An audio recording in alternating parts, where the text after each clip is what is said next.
Hello everybody, welcome back to our final ever episode of the Vanarama YouTube channels. Football Manager 2018 experiment, with Celtic and Rangers in the English League. And as you can see, but this is the 31st of May 2042, Celtic in 6th place in the Premier League, Rangers in 8th place in the Premier League. So, I think that what we should do now is have a little look at what the last 10 years have brought. Celtic are the highest finishing team, so I believe we should have a look at Celtic first. But one thing we need to look at is what are Liverpool doing in 15th place? Honestly, same amount of points as the team just outside of relegation. That is appalling.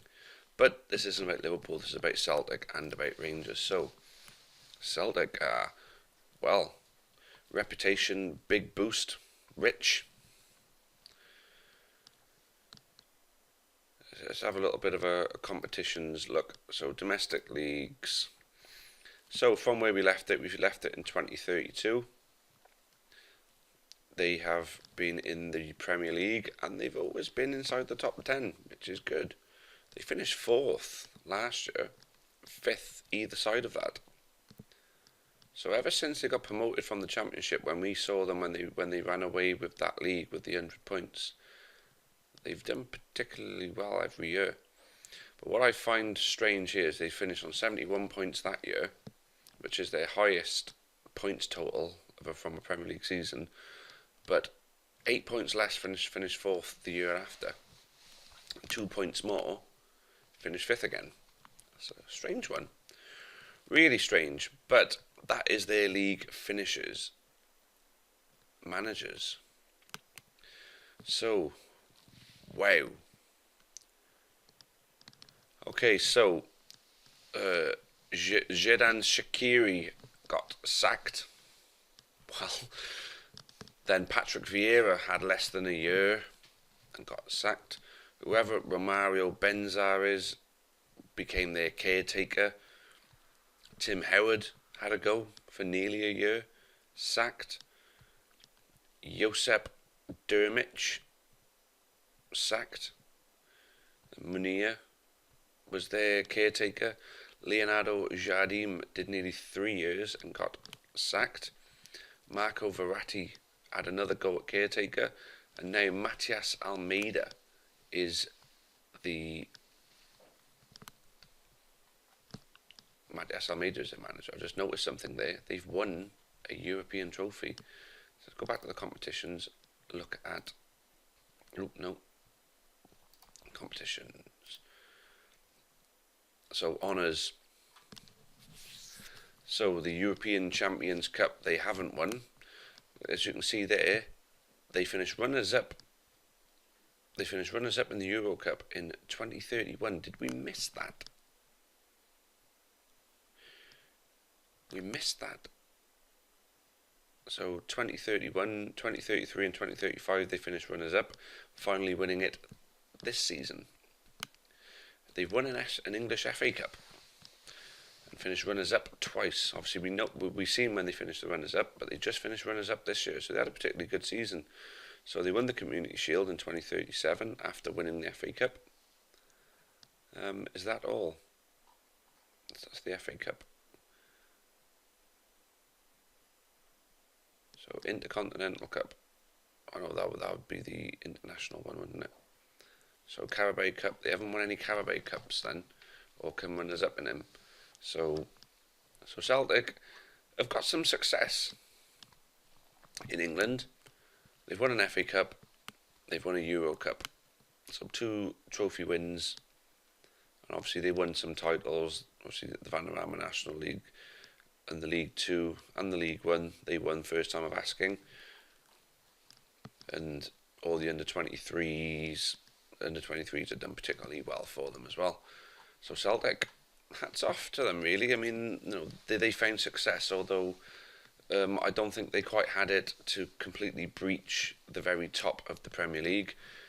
They had a nice, more than a decade finishing in the top 10 every year in the Premier League. So sustainable Premier League team, Celtic, very good. Is there anything else worth looking at on this? I wouldn't really say so, actually. I'd say let's dive straight into Rangers. So, competitions, domestic leagues, they got relegated from the Premier League. So obviously that's where they won the championship, and they ran away with it and did it even better than what Celtic did it.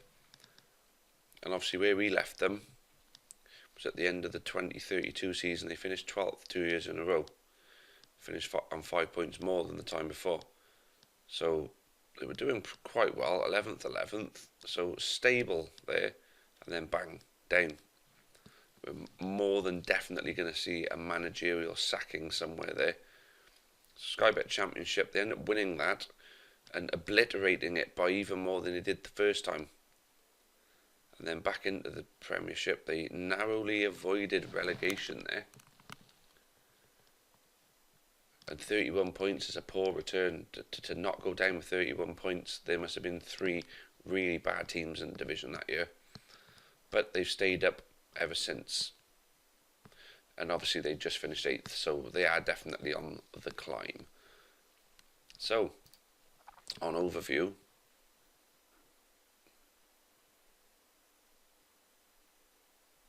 so they won the FA Trophy that season, if you remember, the first season in it.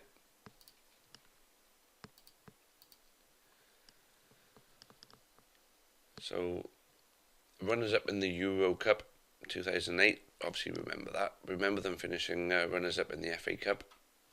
But they won the Carabao Cup, so Rangers actually won a decent trophy for themselves during this experiment.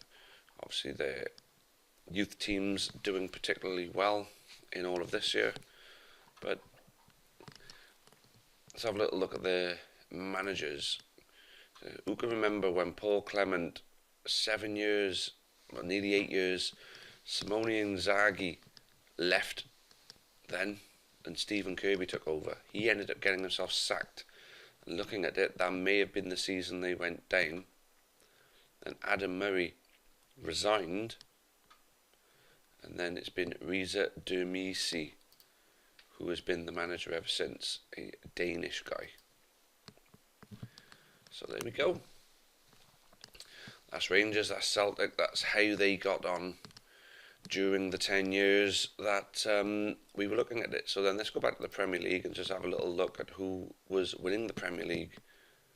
So from 2032, remember Man City. Man City didn't win it again then for 6 years, and only won it twice in during the 10 years that we were looking at it. Arsenal are now the title holders. Arsenal have won it twice in the last 3 years. So on past winners, here we go. So who's Manchester United 27 times the most times winner at this point? So that is the English Premier League. So let's have a look. Let's have a look at player records.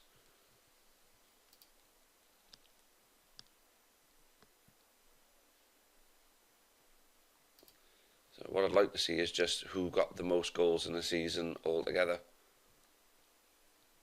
So without the likes of, so including the likes of Alan Shearer and all that as well. So overview. So modern day. So most times when I'm Man United, most points of the season would be Man City during our time. Fewest points in the season would have been Stoke, long time ago. Most wins in the season, Man City during this. Fewest wins in the season, 1 Derby. You remember that season Derby with the Whipping Boys? Most defeats in the season, 1984-85. Stoke have been Whipping Boys before. Fewest defeats in the season, Preston have gone, but then that was a long time ago before football really got as competitive as it is now. So player records, here we go. Most goals in the season, and Andy Cole still with his Newcastle season in 93-94. Most goals in the match, Berbatov 5, no one broke that. Most assists, De Bruyne. Courtois, most clean sheets. I mean, obviously, you look at that, there's a lot of what I would imagine to be regens. Fastest goal, Shaqiri, in 2017. That's during this game. So there's the Premier League for you. That is how the Premier League turned out. So the only two teams that didn't really win the league, who you'd expect it to have nipped in there with a win or two, was obviously Liverpool and Tottenham. Anyway, we also had the Scottish Premier League on the go. And St Mirren had turned into the dominant force in Scotland. Look at that. That is just ridiculous. Because obviously St Mirren won that league and we thought that was a one-off. We thought, Hibs have got it here now. Hibs went on to win 2 leagues. St Mirren won it the season afterwards. Then Hibs, and it's just a run of St Mirren. Super St Mirren. Well. Let's have a little look at what it's done to them now. They got a really good reputation. They're rich. So obviously, Champions League, St Mirren beating Partizan in the Champions League. St Mirren beating Roma in the Champions League. Obviously, Man United and Real Madrid, they're not going to fare well there. But they'll be happy with the fact that they beat Roma in that, you know. So St Mirren, the dominant force in Scotland. It could be worth looking at like the FA Cup and all that. I think I may go, oh, look at that, Shaqiri, the ex-Celtic manager, is now the St Mirren manager. That's crazy. So who else is in there? There's no sign of Barrow or Gateshead. How about we have a butchers and see if they're still kicking about in the Ladbrokes Championship? Oops. Over-clicking. Barrow just got relegated and Gateshead had a decent season. So I'd imagine both of them have been kicking about there. Maybe 1 or 2 relegations in the 10 years. Gateshead actually got themselves up as champions in 2038-39. Obviously got themselves relegated again, and that's where they're sitting now. So, I'll tell you what, let's have a little look at the cups, just to see who's taken the cups and everything like that. So, okay, we want to have a look at the competitions, right? So, Europe, we don't want to look at Wales, we want to look at, first of all, we'll look at England.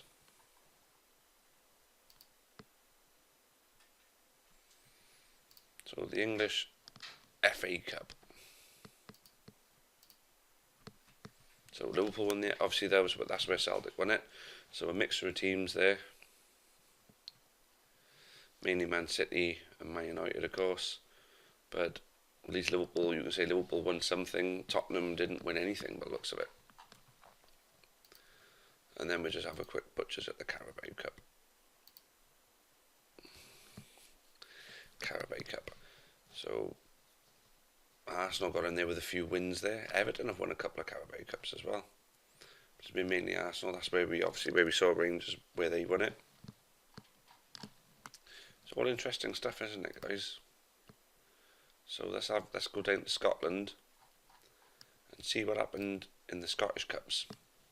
That's one thing we never really looked at, was the Scottish Cup. Never looked at that. So St Mirren has just been mopping up in Scotland now, absolutely taking everything away.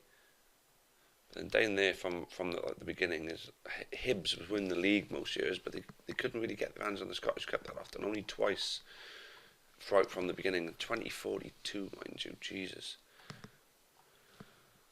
One more then, and obviously the Betfred Cup is the other one for Scotland. And St Mirren again. I mean, talk about the dominant force. I mean, you got Celtic as they are now in real life, and then you got St Mirren here, and Hibs won a few of these. Aberdeen got their hands on a few of these as well. But I mean, you look at it, and you look at the entire time that we've been running this save. You got to say that the top team in Scotland, considering all of the competitions, has got to be St Mirren. No doubt about it. But I've got to say, guys, this entire series is has brought some really great results, and I've thoroughly, absolutely thoroughly enjoyed doing this. I just had a feeling Dundalk and Cork just took it away in Ireland. I mean, we haven't even done Ireland at all. I just had a feeling Dundalk and Cork, looking at that, may have been the dominant forces in the Irish League during this. But obviously it's between the English League and the Scottish League. Although there's one little thing I'm hopeful you'll be okay with me doing, guys, and that's having a little look at the way Newport County have been. Although I do want to kind of have a look right from the bottom up, and Newport County just got relegated at the Vanarama National League. The little spoken about that, the better. And just have a little look at the teams. Obviously Lincoln fell back down. Macclesfield is still there. York are still there. Barnet are down. Accrington, Blackpool in the Vanarama National League. Fleetwood, Charlton, Rochdale, Stevenage, Gillingham, Doncaster and Carlisle. Where are these teams falling to? I mean, oh my God. Have a look at the National League North. Let's have a little look at that.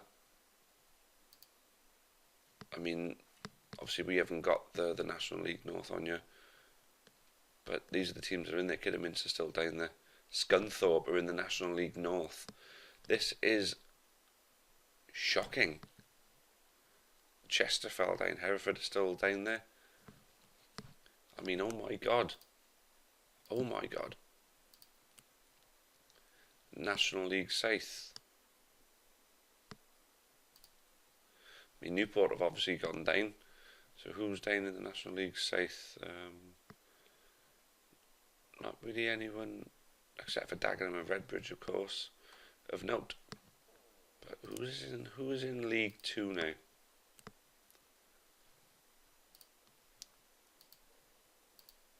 So Harrogate have just been promoted to League 1. Berry Crew, Luton are back down there, Plymouth are back down there, AFC Fylde got themselves up in there, Stockport got themselves back into the Football League, Ebbsfleet are in the Football League. Crazy. This is crazy stuff. Maidstone just got relegated out. Wrexham are gone. Mental. I mean, most of these teams you can say, you know, you can kind of understand. But who's in League 1?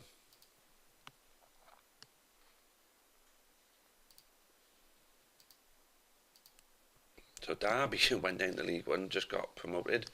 Sheffield Wednesday fell down to League 1. Sheffield United back down. Hartlepool managed to find their way back out of non-league into League 1 and actually made the playoffs that year. Brentford back down into League 1. Bolton, Reading, Coventry found their way up. Torquay found their way into League 1. Good God. Bradford, Billericay just got relegated out of League 1. Crawley found their way back up there. Peterborough just got relegated out of League 1. Tranmere back up that way. I'm actually really glad we're looking at this. This is pretty mad. Sky Bet Championship. So anyone of note in here, Stoke obviously we knew, were jumping between. Burton are still up in that way. Boston United found their way into the Championship. Boston United completely out of nowhere. Swindon are up in the Championship.